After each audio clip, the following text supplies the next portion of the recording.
Намсрын банзрагчийн зохиол 40-од оны жавар 25 дугаар хэсэг. Эхний цагийн хичээл завсарлав.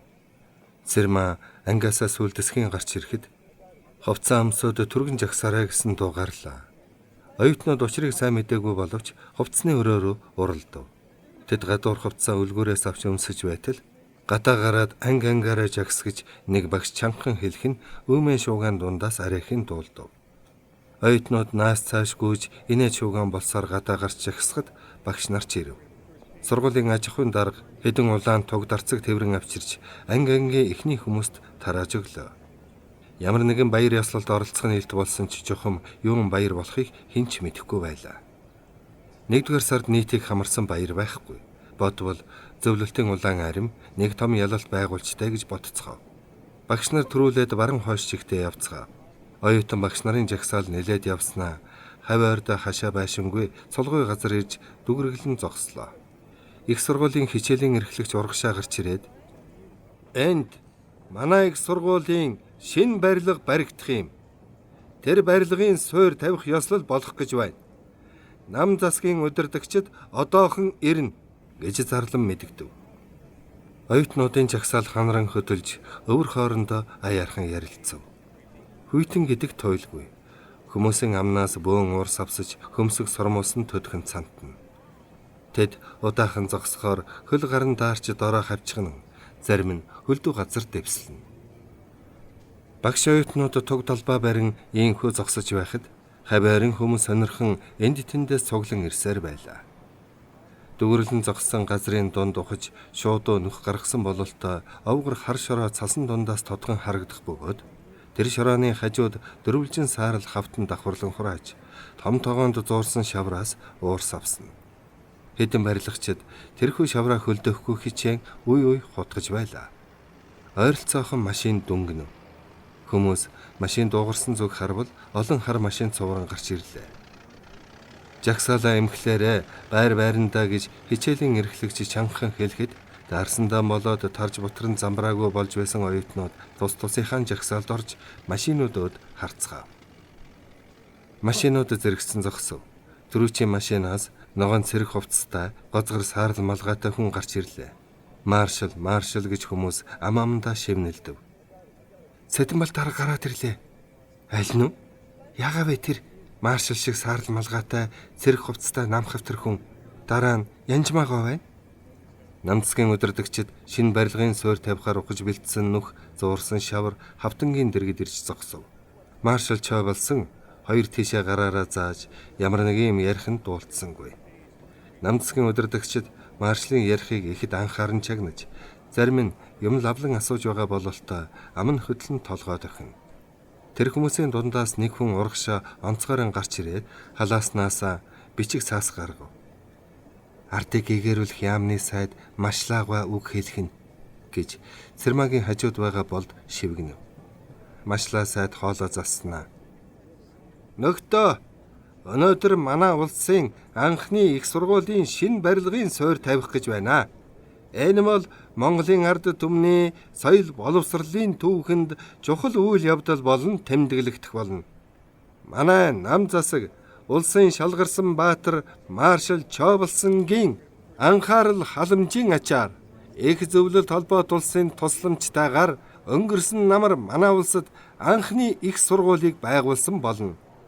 Сайд цааш нь улсын анхны их сургууль байгуулахад зөвлөлт улс ихээхэн тусламж үзүүлж эрдэмтэн багш нараа ирүүлж Монгол хүмүүст эрдмийн шим хүртээж байгаа тухай зөвлөлтийн ард түмэн Гитлерийн Германы эсрэг хатуу ширүүн дайныг 3 жил гаруй хийж дайны хамаг хүндийг нуруунд дээрэн үүрч байгаа ч гэсэн Монгол түмэнд тусламжийн гараа сунгаж их сургууль байгуулахад тусалж байгааг тэмдэглээд нам засаг их сургуульд саруул сайхан барилга барьж өгөхөөр шийдвэрлэн тэр барилгын суурийг тавих гэж байгаад их сургуулийн багш оюутны өмнөөс халуун баяр хүргэв.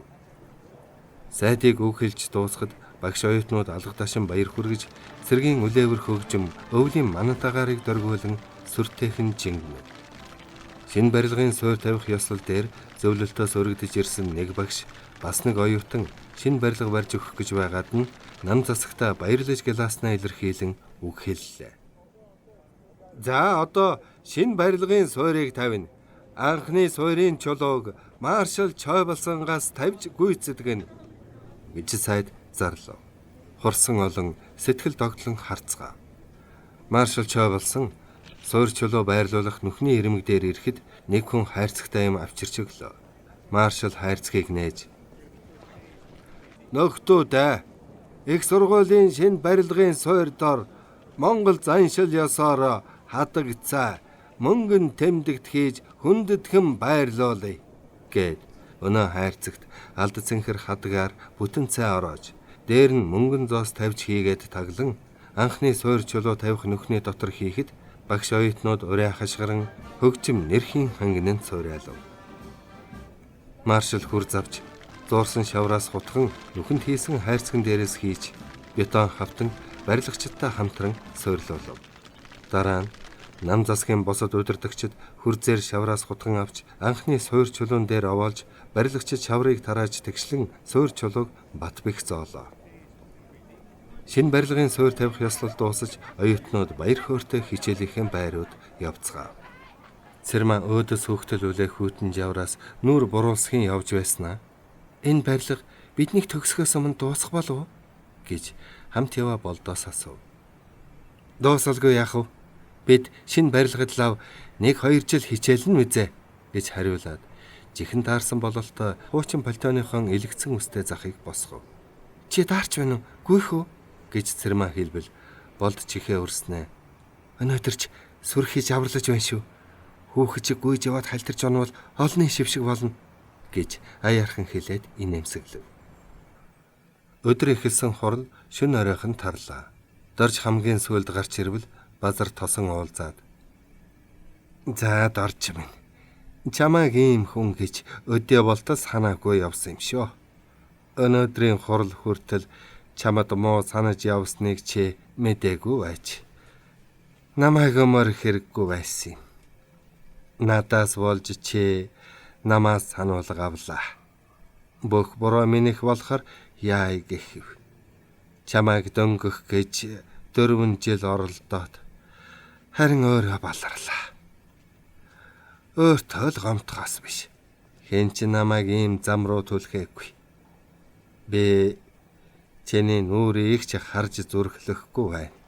Намтайгаан үлдэж чадсангүй даанч харамсалтай. Одоо яа гэхв?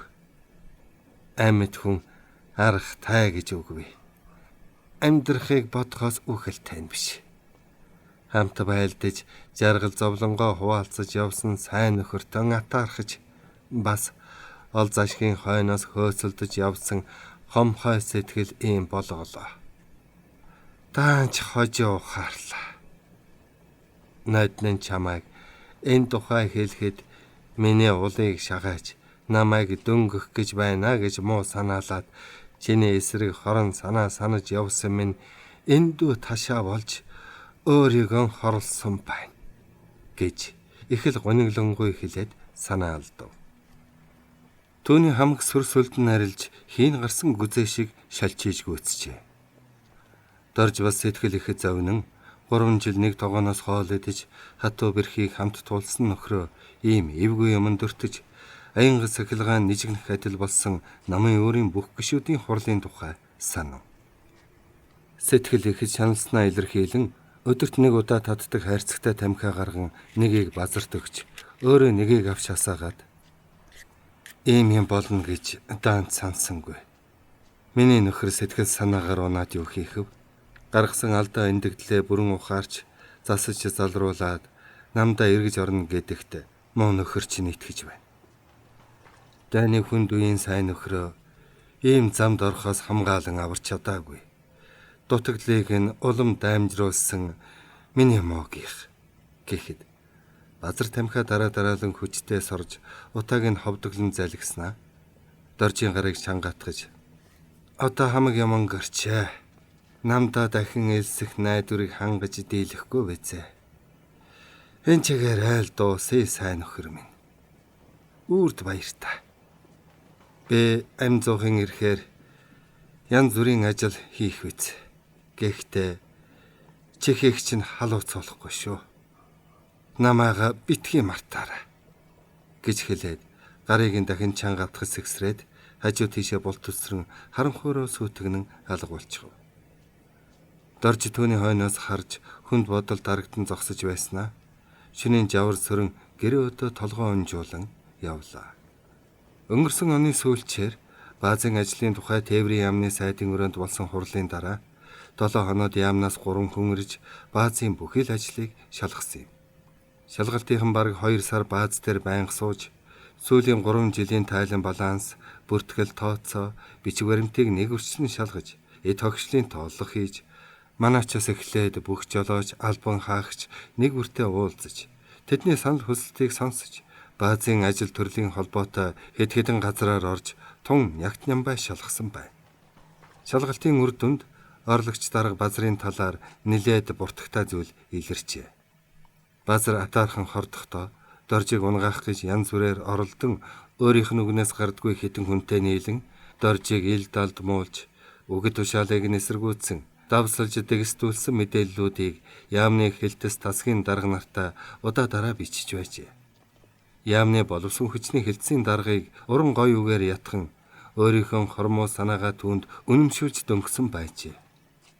Үүнээс гадна хамгийн ноцтой зүйл гэвэл баазын бүртгэл тооцоо санхүүгийн ажил эмх цэгц муухан эд харивцж байгаа хүмүүсийн салан задгай итгэмтгий занг ашиглан машины дугуй сэлбэх хэрэгсэл бензин тос сэмхэн авч энгийн хүнд дамлан худалдаж байжээ.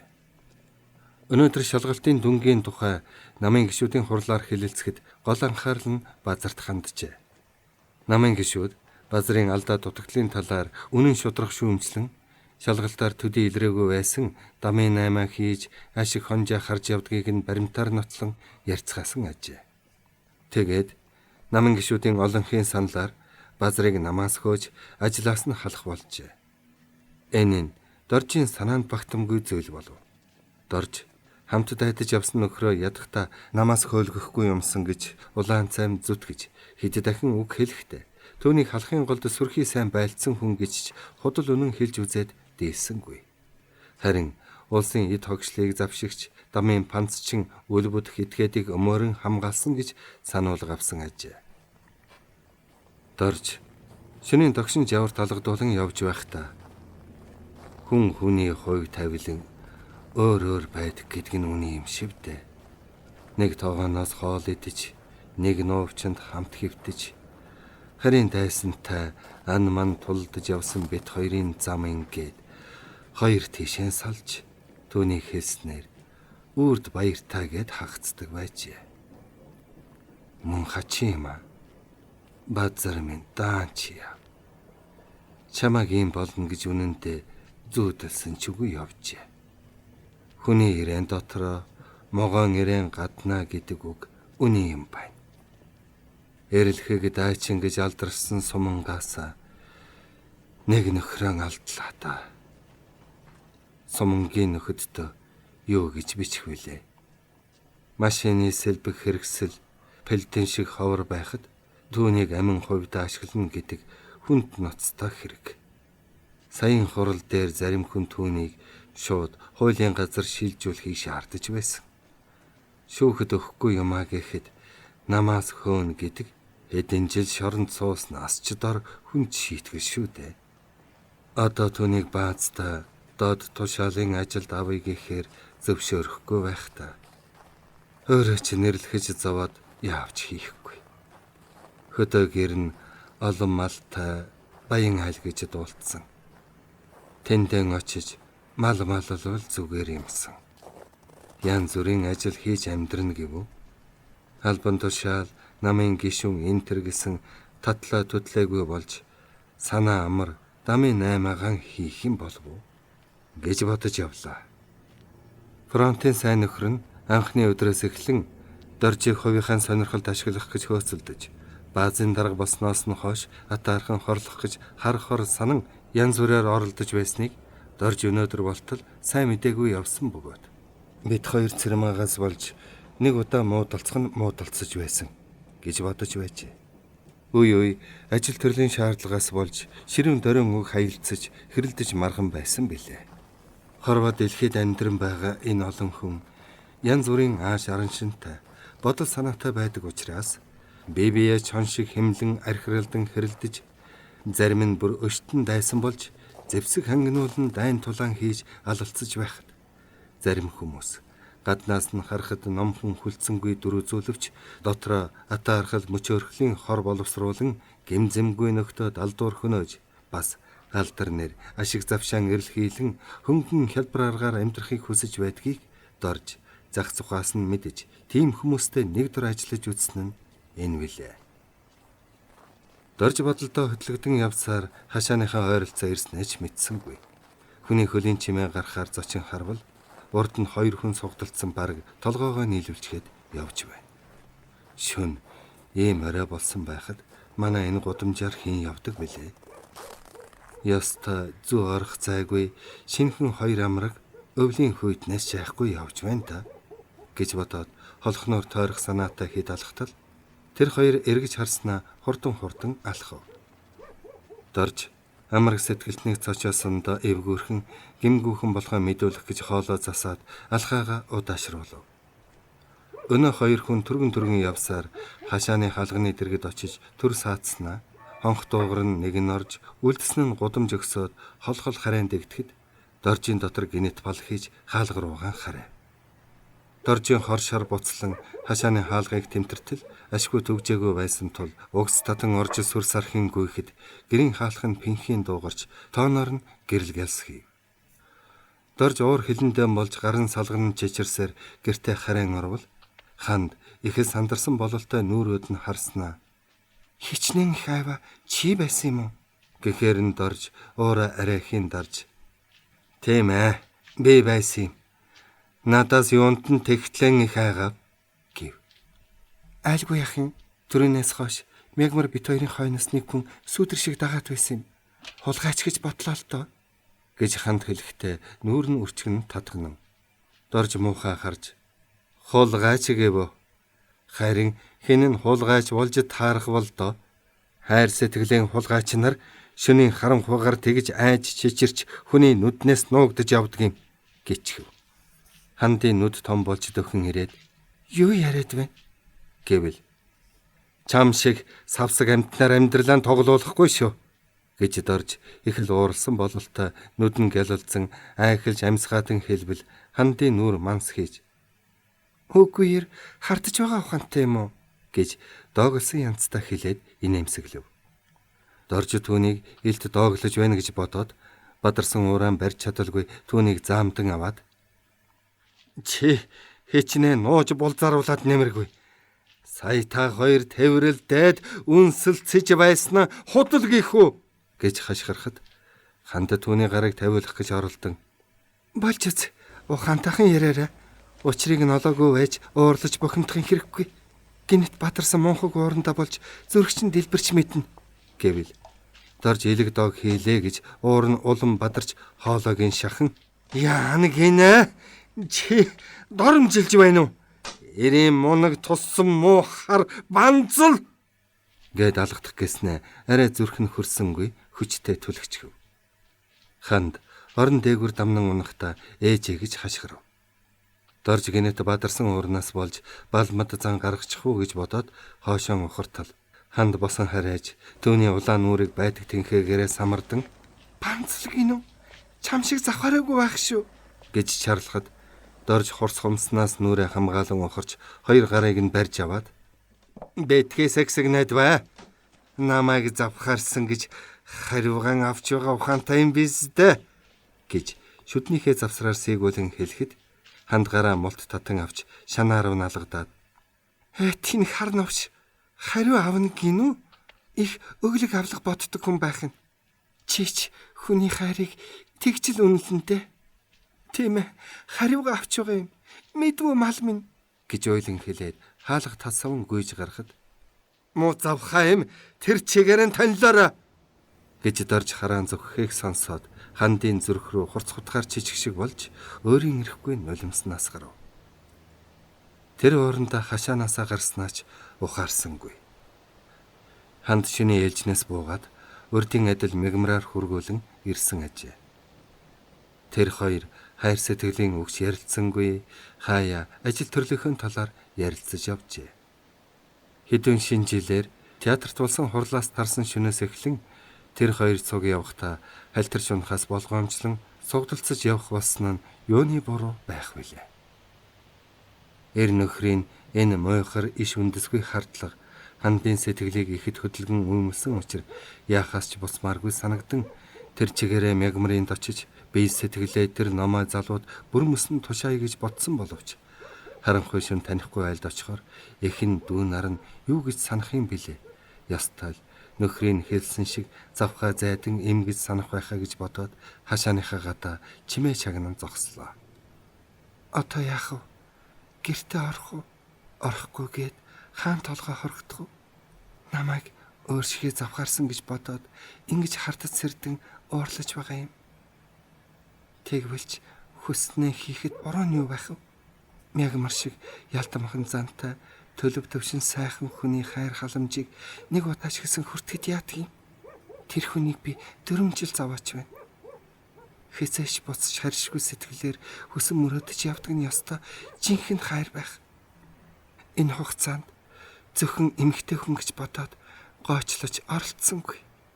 Намайг ариун нандин эрдэн мэд хайрлан инхрийлж хөндлөн биширч байдаг юм. Тэгэхэд дарч яадах вүлээ? Шин өөрт орж ирээд хүслээ хангахта хайрлаж инхрийлдэг билүү? Анх яалаа 17 байхад ганц ч үг хэлэлгүй татаж хангаагаад хичнээн ичж зовж байгаагч огтхон ч хайхралгүй шууд өөрт орж ирсэн юмдаг. Энд чинь яста төрөмгийн балмат зан шүү дээ. Тэр үед би юмны учир мэдэхгүй, тийм л ястай юм байх. Ирхэн гэдэг ийм л байдгийн бицгээд өнгөрсөн. Тэгэхэд мягмар 4 жил шахам үерхэхдээ ганц ч удаа ингэр зөрүүлье гэж хэлээгүй. Надад ойртож зүрхлэхгүй байсан. Дорж уулаасаа хүнд их хүйтэн хүн юм а. Намайг ёс юм шиг эдэлж хэргэлчгээд хүсэл ханлаа гэсэн янзтай буруу хараад санаа амар унтдаг шүү дээ. Би энэ хүнээс хичнээн их хайр инхрийлэл хүсэж явдгийг ч мэдэхгүй. Төвний хайр инхрийлэл гэж боддог нь ганцхан ир имийн явдал байх. Жинхэнэ янаг амраг хайр сэтгэл гэж арай түүнийг хилдэггүй бизээ. Энд чинь мууч гэсэн охины минь эцэг.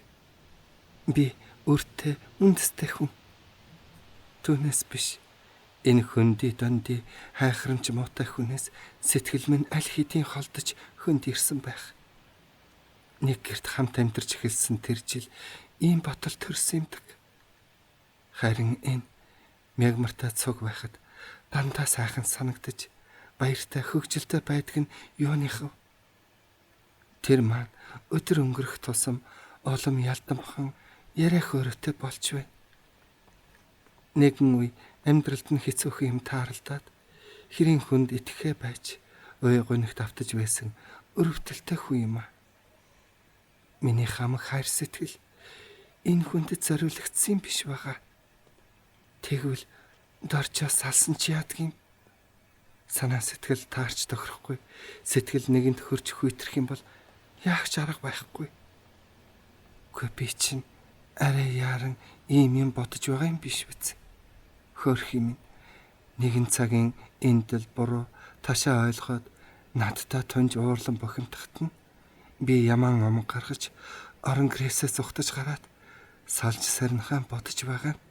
Хочим хойно засаж залруулж болшгүй халдаанд орж өр хүүхдээ өнчрүүлэх аюулын өөдөөс ухс хийсэн хэрэг биш биз гэж эргэлзэн бодох зур хашааны завсраар гэр өөдөө харлаа. Хэрв энэ үед дорж гарч ирээд төргөн зочир уурлаж муухай ашигласнаа өчим буруугаан хүлээж аргацсан бол ханд дорхноо зөөлрч эргэх байжээ. Гэтэл дорж гэрээсээч гарч ирсэнгүй төдхөн гэрэл нунтрахаар хандын зүрхэнд гэрэлтэн асж байгаа хайрын зул нь бөхөж орчлон хорвоо хав харанхуй болох шиг санагдан завхаа эмчи тэр чигээрээ тонилоорой гэж хараан зүгсэн хахирхан дуу чихэнд нь хангинан хоолой өөдөн гашуун юм огшиж нүдийг нь нулимс бөрхөв. Ханд хаашаач явсангүй хашаага түшин үүр цайхыг хүлээлээ. Цэвдэг хүйтэн өвлийн энэ шин нэг давн дэрхлэн өсч хайр сэтгэлээ нээлтсэн амьдрахын тавиланг заяасан унган хайрын туйлгүй ариун тунгалаг хэрэг халдаашгүй сэтгэлд сүрхий анцав гарч дахин эвлэрэхгүй болчих мэдэх байсныг хэн аль нь сайн ухаарч мэдээгүй билээ. Эртхэн шиг үгээ ололцож учир зүгээ сайн ярилцахгүй бол тэрхүү анцав улам ихсэж өргөсөж хизээч ойртохгүй болж гэр бүл сарнин үр хүүхэд өнчрхийн биш үзгэж эргэцүүлэн бодох ухаан гадаа хүйтэнд дагчтал чичрэн зогсож үүр цайхыг хүлээж буй ханддаж дулаан хөнжлөөр бие орооч хэвцэн дорждож төрсөнгүй харамсалтай ажээ. Дорж ихнэрээ уур нь гарахаар мүдхэн ороод ирнэ гэж бодоод хүлээжээ. Хандыг эргэж ирсэнгүйд зэвүүн хөрч муу сан хүүхнүүд дандаа гуйлгаж аргадуулах гэдэг юм. Өөр юмтай зав харчхаад бас бие өмөрөх санаатай. Би тэгэхэд яалаа. Цэрмата ойртсноо шуудал хэлсэн шүү дээ. Ингээ бийж хэлэх гэж цэрмал хэлсэн. Гэлээч би бурууга шууд хүлээсэндэг. Ингэж нууж хааж байхаар шуудхан хэлчихвэл би юм санахгүй. Юу гинэ? Хүний хайрыг үнэн баримч гэх шиг ухаантай ярьж гэх шиг мөр галзуурах. Хөдөөний хормоогоо чирсэн ном амтан байснаа мартчихилдэ. Миний хоолнд бүр сагаж байна. Чамаагч тэгэж дураар нь тавихгүй дээ. Голисэн царай муута хараажилчнаа дагаад явбал явгалт. Би баярлахаас гомдох юм алах. Цэрмата ханилахад ер хожно гэхээс алдахгүй. Ханд намайг хаяад явчихсан гэж сууж байхад хэн ч буруухгүй. Бид хоёрын хайр сэтгэл нэг л хачин байсан юм.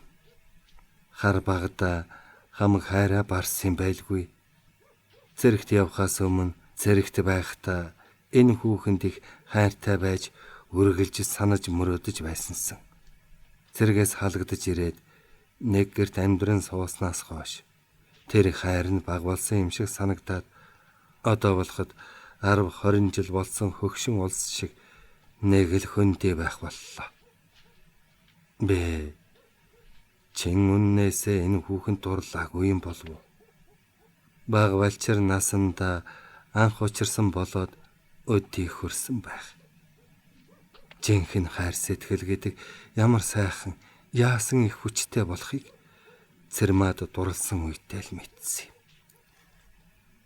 Бэ тэр хайраа ёс журмыг бодоод хүчээр дарж өөрөөсөө холтгох гэж одоо хүртэл зовж явааг хэн ч мэдэхгүй. Ханд тэр чигээрээ явбал яваг. Би яасан ч аргадаж гоёхгүй гэж бодоод унтах санаатай хөнжлөө толгой дээгүүрээ нөмрөөд гэрлээ унтрааж. Дараах шөнө нь ханд шөнийн ээлжнээс буугаад мегмрыгаан дагуулад явхдаа бөөн гонигт баригдан үг дуучгүй толгойгоо ганцгалан явааг мегмэр огт мэдээгүй тул урдын адил баяртай санаанд орсон юм ярьж явлаа. Ханда чи энэ сарыг хараач. Өвлийн хадаг сарын 15-ны сар юм уу та? Сар хүрээлсэн байх чинь хүйтрэхнэ. Сар хүрээлбэл хүйтэрдэг, нар хүрээлбэл цас бороо ордог гэдэг үсттэй гэв. Ханд толгой өргөн харвал 15-ны тэргэл саран сүрхий тод хүрээтэй байлаа. Ханд өчигдөр шөнө хашаага түшин хүнд бодолд автан осгож өгтөхөн үүр цайлгаад гудамжаар түрүүчийн хүн машин явж эхлэхээр нь хашаанаас холдож холхноос харуулдаж байжээ. Өглөө болж доржиг ажилдаа явхаар нь гэртээ ирж өдөржин унтаж амраад нөхрөө ирэхээс өмнө ажилдаа явсан юм. Нөхрийгөө гуйж аргахдахгүй бол яасан ч царай өгөхгүй гэж бат бодно. Ханд юм ч ярилгүй шинхэн цас жахруулан явж байснаа мегмрыг сугдан авч. Өнөө шин хичнээн хүйтэн чавартай байлаач гэсэн. Хоёлаа өөр цайтал хот хороо хэсэд явах уу гэвэл мегмэр зог тусан сарны гэрэлд ялцах нүдийг нь ширтлээ.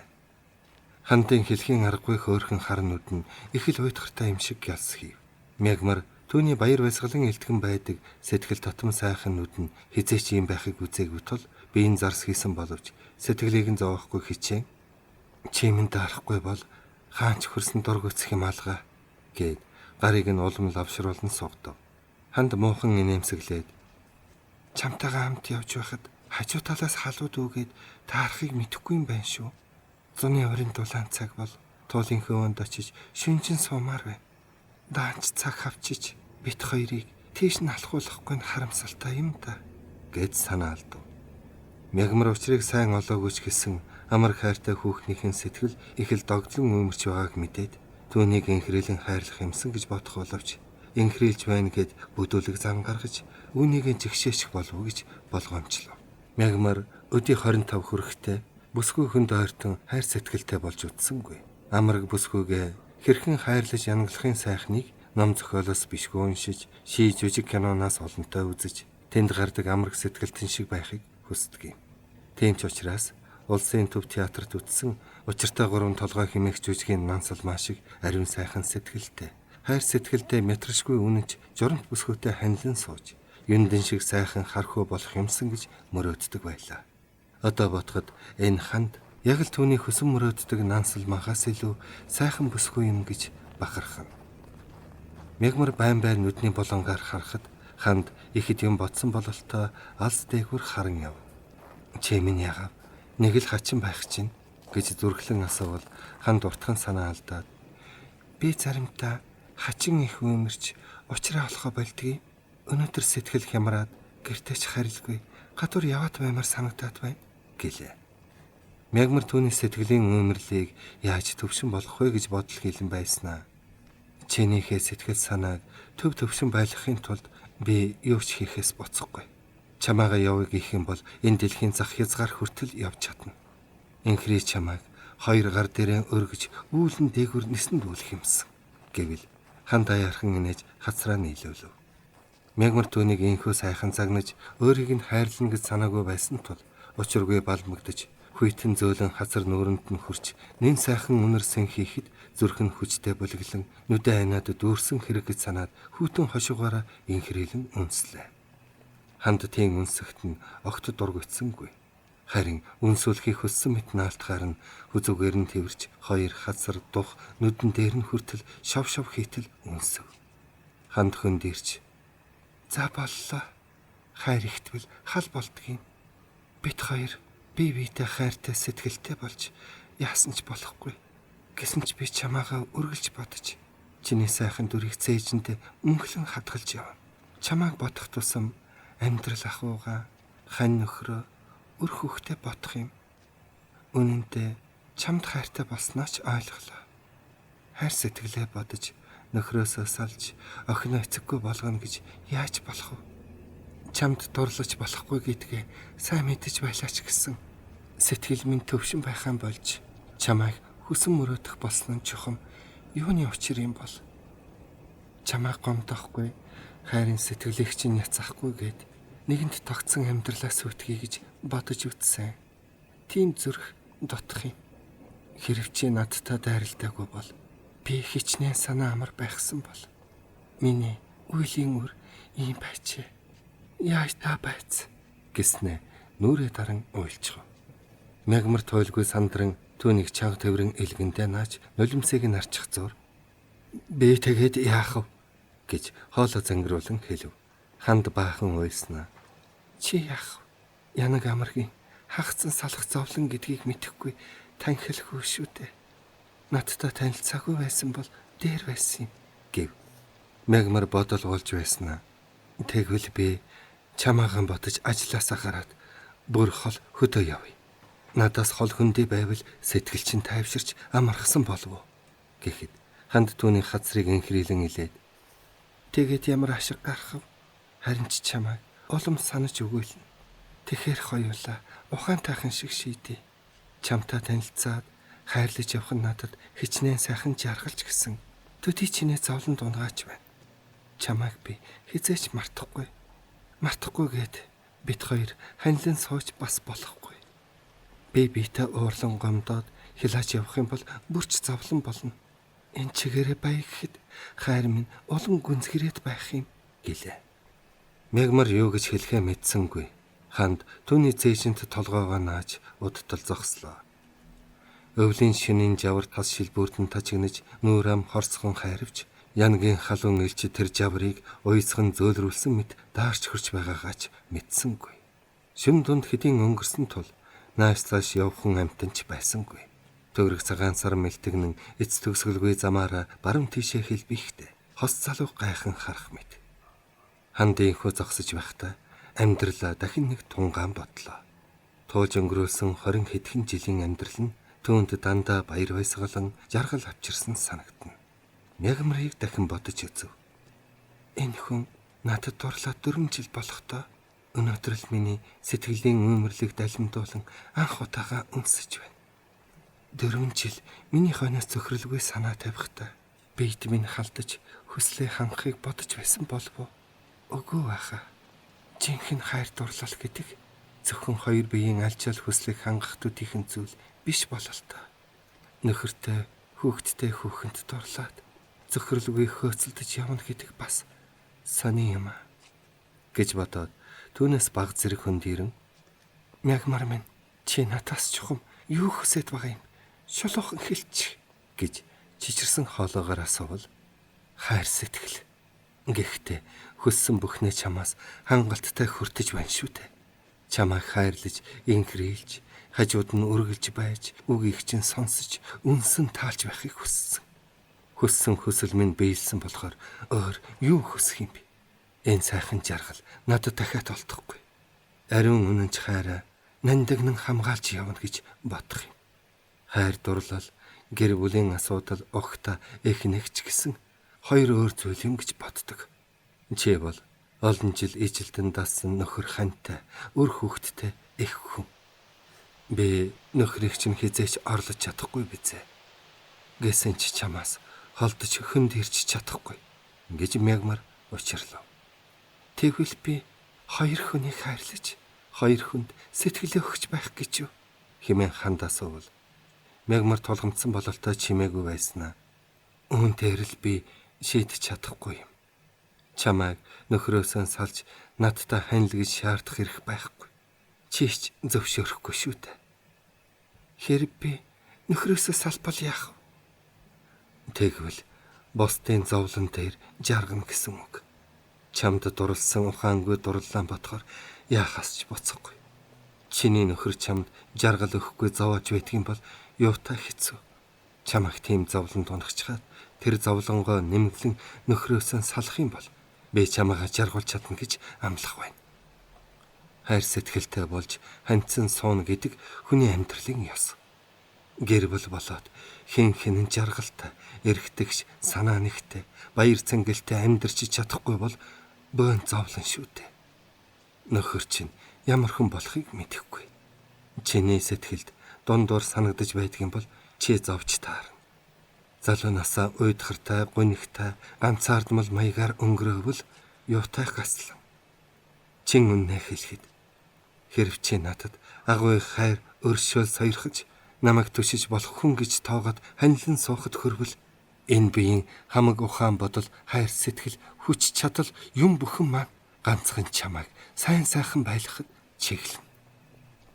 Чи ухаантай хүн болохоор олон талаас нь сайн бодоорой. Үгийг чинь сонслоо. Би бодъё. Нөхрөө чамтай зэрэгцүүлж бодлоо. Та хоёр аль аль талаараа тэс өөр юм. Манай нөхөрт сайн ч юм би, саарч тал би. Тэр хоёр өөр юм ярилцсангүй хөдлөлцөн явлаа.